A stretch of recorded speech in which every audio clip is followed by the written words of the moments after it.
Pipila ka adlaw una magsugod ang klase. Problema karon sa usa ka tulunghaan sa Pulumulok, South Cotabato ang huyang nga mga armchair. Kana og uban pa sa report ni Gestoni Humamil.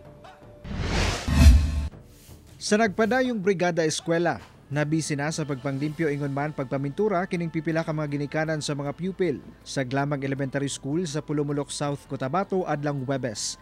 Gawas sa mga abog ug sagbot sa tulunghaan. Problema gid karon sa grade 6 advisor nga si Teacher Cherry ang mga bangko sa iyang classroom nga huyang na. Labi pa nga magsugod na ang klase sa Lunes. Ingon ani ang sitwasyon karon dinhi sa daghang mga bangko sa pipila ka mga classroom sa Glamang Elementary School sa Pulumulok, South Cotabato. Kung makita inyo kini mga armchairs, ang uban huyang na. Gani ang gibuhat sa mga magtutudlo, gihikta na lang nila og scotch tape aron mapuslan pa sa mga bata karong abli sa klase.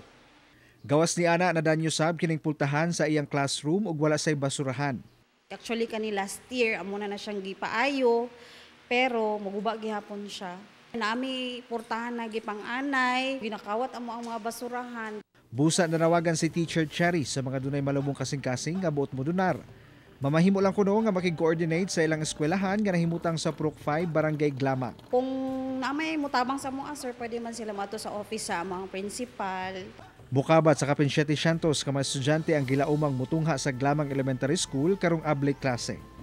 Kauban si Bong Vicencio sa kamera. Ako si Jess Tony Humamil para sa One Mindanao.